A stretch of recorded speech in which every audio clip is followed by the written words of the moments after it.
Üks nooreealine leskmees oli teist korda kosja läinud, aga silmad koju unustanud.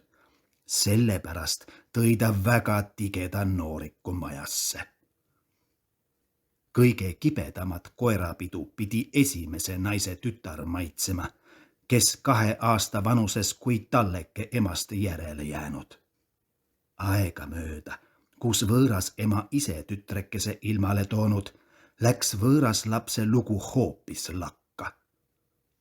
Siiski kannatas vaene emata loomake kõike kibedat ja raskust ega kaevanud kellelegi oma viletsust, kui üksnes silmapisaratega mõnikord Jumalale taevas. Kaval, tige võõrasema oskas rahva silma ees oma kurjust varjata ja tegi mõnegi tembu, kust teadmata inimesed võisid uskuda, et tema võõrastütart hellitab ja kallimaks peab kui oma lihast tütart. Läksivad tütarlapsed pühapäeval kiriku või kuhugi muusse võõrasse paika, siis nähti ikka võõrastütrel ilusamad ehted ümber kui oma lapsel. Aga nende naabruses elas keegi tark lapseraugutaja Vanaeit. See vaatas lugu terasema silmaga ja teadis, kuidas võõrastütre lugu kodus käis, kus teiste silmi vaatamas ja nägemas ei olnud. Tuli Vanaeit vahetevahel neid vaatama, siis silitas ta salamahti teiste nägemata võõrastütre pead ja palgeid üteldes. Kannata ja looda, küll tuleb ükskord ka sinule parem aeg. Ootajale läheb aeg igavaks.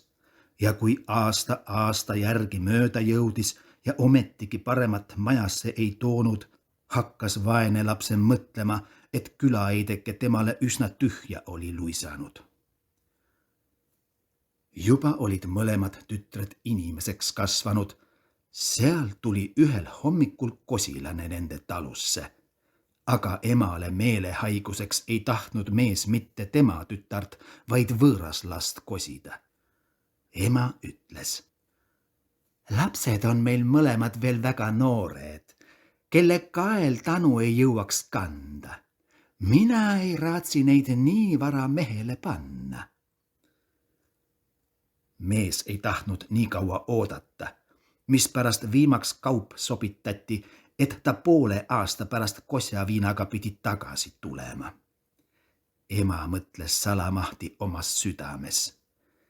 Küllap toimetan asjad nõnda korrale, et tema ometigi minu tütre naiseks võtab. Kui kosilane 5 aasta pärast siis teist korda tagasi tuli, vahetas ema tütarlaste riided ümber ja pani nad mõlemad nõnda voki taha istuma, et tuppa astuja neid seljast, aga mitte silmist pidi nägema. Viinad võeti vastu ja ema ütles lahke sõnaga. Noh, armas kosilane, kui vanasõna tõtt tunnistab, siis peab süda sind nägemata oma armukese juurde vedama. Avalda mulle nüüd, kumb neist ketrajaist sinu omane on. Kosilane astus seda maid võõrastütre voki taha ja ütles. Võõras küll koor pealt, aga tuum omane tütre sees. Nõnda pidid nüüd kosjaviinad joodud saama. Ehk küll tuline viha ema südant kippus lõhkuma, siiski näitas ta kosilasele lahket nägu.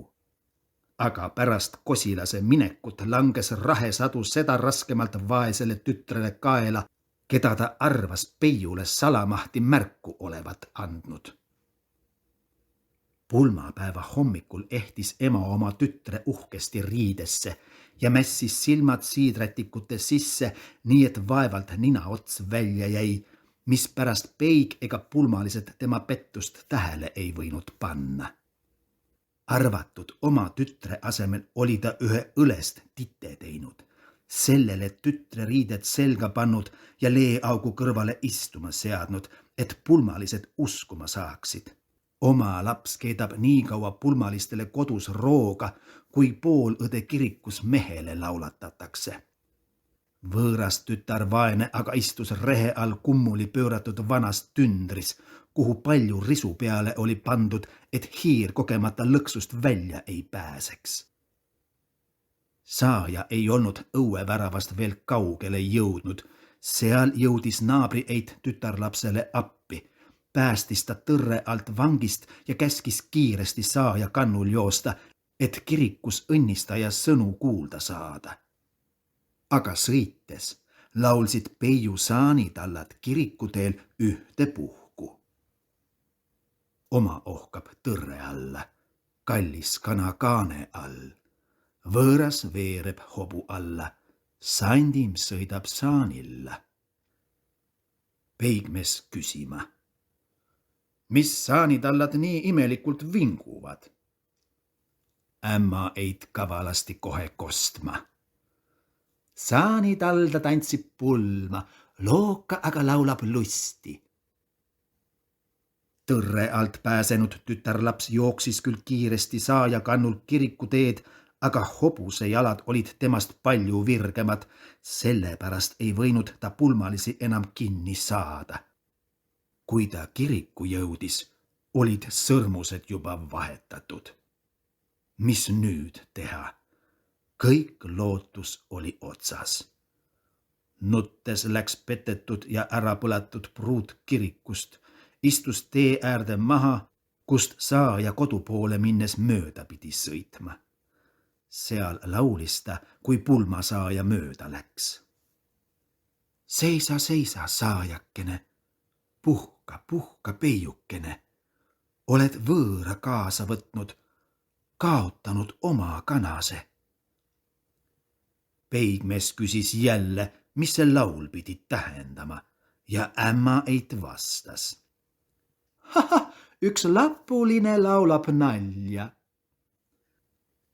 Aga asi ei näidanud peigmehe silmis kogunist naljakas, sellepärast laskis ta hobuse seisma jääda ja tahtis minna taga nõudma, mis naljatemp tähendab. Isamees hakkas teda sõitlema, üteldes. Ära tee ennast rahvale naeruks. Kes kosja ja Saaja teil koera haukumist läheb kuulama? Omane on sul saanis. Nüüd sõida koju, enne kui vorstid ja koogid külmaks jahtuvad. Aga ärapõlatud piiga oli ühe pulmalise saani kannale karanud ja sõitis nüüd teistega seltsis kodu poole. Saaja kinnipidamise paigas, seni kui peiupoisid kodunt õllekannusid tõivad, põgenes tütarlaps saani kannalt, istus kadakapõõsa alla ja laulis jälle oma lugu. Seisa, seisa, saajakene, puhka, puhka, peiukene. Susi istub sul saanissa, kanake kadakapõõsas. Peigmehe süda paisus viha täis. Ta tahtis asjalugu ligemalt minna vaatama, et selget otsust saada. Aga ämm ja isamees seda maid keelama. Ära kuula lapuliste nalja lori, mis ka ennast rahvale naeruks teed. Ehk küll peigmehe meelest asi natuke kahtlaseks oli läinud, siiski ei julgenud ta vanemate inimeste keeldu tühjaks panna. Pulmaperesse jõudes tõsteti noorik saanist ja viidi laua taha, aga rätikuid ei võetud tema peast, mispärast peigmees pettust ei võinud näha. Kui nemad söömalauas istusid, laulis põlatud laps ukse tagant. Peiukesta pettetie, võõrast osa võttemaie. Ämmaid kargas vihaga pulmalauast ja ütles. Sugege häbemata lapulised vemblaga lävelt ja ukse tagant. Aga võõras tütar põgenes lakka, kus ta seni tahtis oodata, kuni noorrahvas kambri saab magama viidud. Peigmehele ei maitsenud enam söök ega jook. Imelikud laulud, mis ta mitu korda oli kuulnud, tegid tal meele nukraks. Et noorikul sugugi naisterahva kombel loodud rindu ei olnud, Sellepärast oli ema pistnud temale takukoonlad särgi alla põue. Kui noorrahvas ja pulmalised magama läinud, laulis tuttav hääleke jällegi akna tagant. Peiukene, poisikene, takukoonlast kasvis rinda. Takk ei anna lapsel toitu ega mehel meelehäida. Peigmees seisis kahe vahel, süda sees külmem kui küünlakuu. Aga kui noorik magama uinunud, ruttas ta asja läbi katsuma, kas laul tõtt või valet tunnistanud. Ja vaat, takud olid tõesti noorikul rindade asemel põues. Nüüd märkas mehike avalikult pettust. Siiski ei lausunud ta sellest kellelegi sõnakest, vaid pidas salamahti nõu, kuidas ta ülekohutu võiks kätte tasuda. Teisel päeval noorikuga koju sõites leidis ta jõelt jää sees augu. Pidas hobuse kinni ja tegi, kui tahaks hobust joota. Sasis siis äkitselt karvupidi nooriku peast kinni, vedas tema augu servani ja tõukas seal pää all, jalad ülespoole jää alla vette. Parem naiseta elada, kui takukoonalt kaisutada, mõtles mees ja sõitis oma teed. Õhtul koju jõudes leidis ta ootamatult kambris juba nooriku ees, keda nõiaeit salamahti sinna oli toimetanud. Mees oli vahetamise kaubaga väga rahul ega avaldanud kellelegi sest loost, mis temale pulmas juhtunud. Ta elas rahulisti ja õnnelikult oma noorikuga. Rohkem kui aasta pärast, kui nooriku Tanu kandjast juba täis naine oli saanud ja ta parajasti esimest lapsukest kiigutas, tahtis võõras ema teda vaatama minna, kes sinna saadik noorikute vahetamisest midagi ei teadnud, vaid oma eneset tütart mehe naiseks arvas. Et võõras tütar pärast pulmi enam kodus oma silma ei näidanud, leidis ema loomulikku olevat. Tütarlaps pelgab, mõtles ema.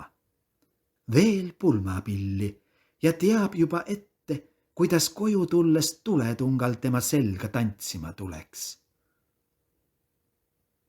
Kui ta väimehele minnes jõe kaldale jõudis, kuhu ülemineval talvel mees laulatatud nooriku oli uputanud, leidis ta ilusa jõenuppu veepinnal õitsemas. Eit tahtis õilmekest veest tõmmata ja tütarlapsele mänguks viia. Kätt välja sirutades kuulis ta häälitsemist. Kas see tuulest või veest tõusnud, ei teadnud ta selgesti tunnistada, aga lauluhääl kostis. Ära nopi nupukesta, ära katku kannikesta. See on tõusnud tütterista, kasvanud kalli kaelaluusta, südame salasoonista. Kuulutus pani Eide kohkuma. Tal ei olnud paremat nõu, kui tarka minna otsima, kelle vägi tütrekese lillekese kammitsast võiks päästa.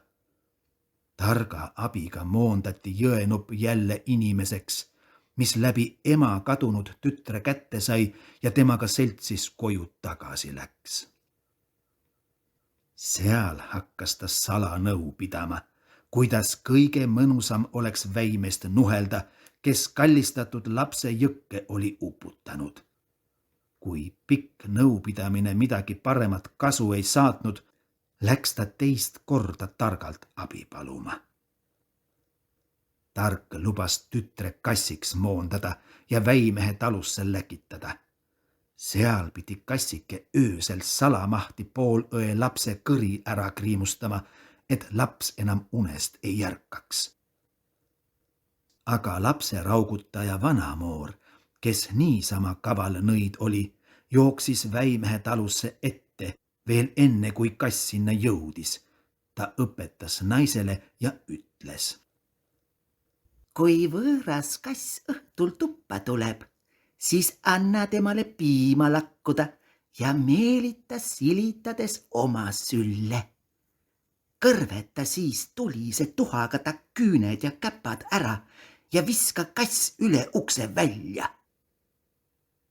Noor naine täitis õhtult täielikult külaeide õpetust ja kuulis tükk aega hiljemini veel kassi valusat vingumist õues. Teisel päeval sai naabrirahvas kuulda, kuidas kassiks käinud tütarlaps äkitselt raskesti haigeks oli jäänud, nii et ta enam sängist ei pääsenud.